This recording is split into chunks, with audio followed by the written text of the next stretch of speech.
जय हिंद दोस्तों। आज हम लोग पढ़ेंगे धातु और अधातु के बारे में। पहला सवाल, धातु किसे कहते हैं? धातु किसे कहते हैं? उत्तर, वैसे खनिज पदार्थ जिनसे विद्युत धारा आसानी से प्रवाहित होता है उसे धातु कहते हैं। धातु किसे कहते हैं? वैसे खनिज पदार्थ जिनसे विद्युत धारा आसानी से प्रवाहित होता है उसे धातु कहते हैं, जैसे सोना, चांदी, तांबा, लोहा, जस्ता इत्यादि। अगला सवाल, अब तक ज्ञात तत्वों की कुल संख्या कितनी है? पृथ्वी पर अब तक ज्ञात तत्वों की कुल संख्या कितनी है? तो 118। अगला सवाल, धातुओं की कुल संख्या कितनी है?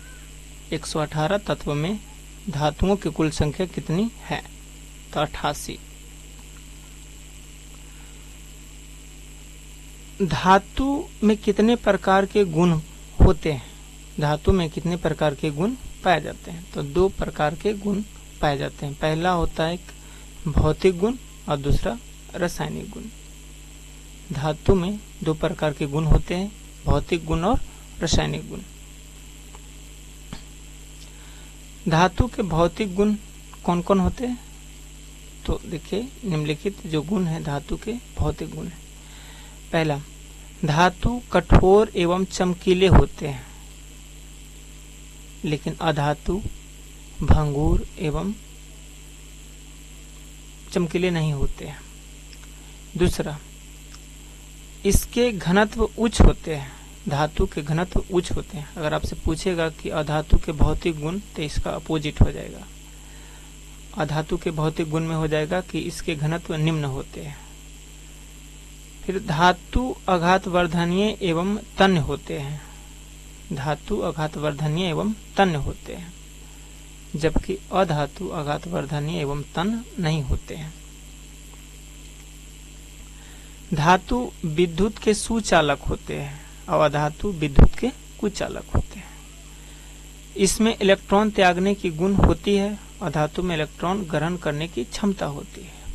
तो धातु के भौतिक गुण क्या क्या है? तो यह कठोर एवं चमकीले होते हैं, इसके घनत्व उच्च होते हैं, यह आघातवर्धनीय एवं तन्य होते हैं, यह विद्युत के सुचालक होते हैं, इसमें इलेक्ट्रॉन त्यागने की गुण होती है, प्रवृत्ति होती है। ये धातु के भौतिक गुण हो गया। धातु के रासायनिक गुण क्या है? यह धनायन बनाती है, इसमें भस्म पाए जाते हैं, यह अपकारक होती है। और इसी में देखिए, अधातु के रासायनिक गुण क्या हो जाएगा? तो यहाँ पर इसका अपोजिट हो जाएगा कि अधातु ऋण आयन बनाती है और अधातु में अम्ल पाए जाते हैं और अधातु ऑक्सीकारक होती है। यहाँ से इसका अपोजिट आंसर अधातु के रासायनिक गुण भी होता है। अगला सवाल, कौन से धातु है जो द्रव अवस्था में रहता है? तो पारा, Hg, मरकरी द्रव अवस्था में रहता है, लिक्विड रहता है, जिसे थर्मामीटर में उपयोग होता है।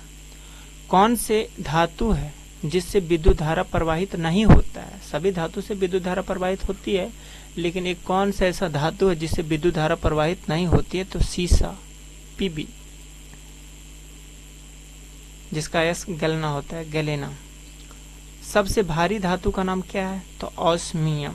सबसे भारी धातु का नाम क्या है? ऑस्मियम।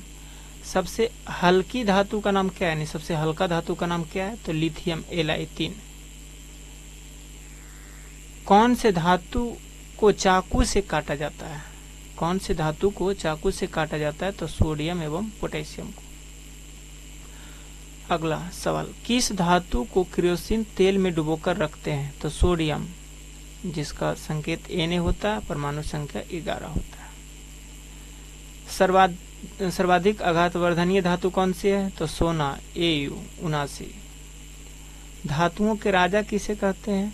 तो सोना को कहते हैं। इतना धातु के बारे में हो गया। अधातु के बारे में पढ़ते हैं। अधातु की कुल संख्या कितनी है? तो 22।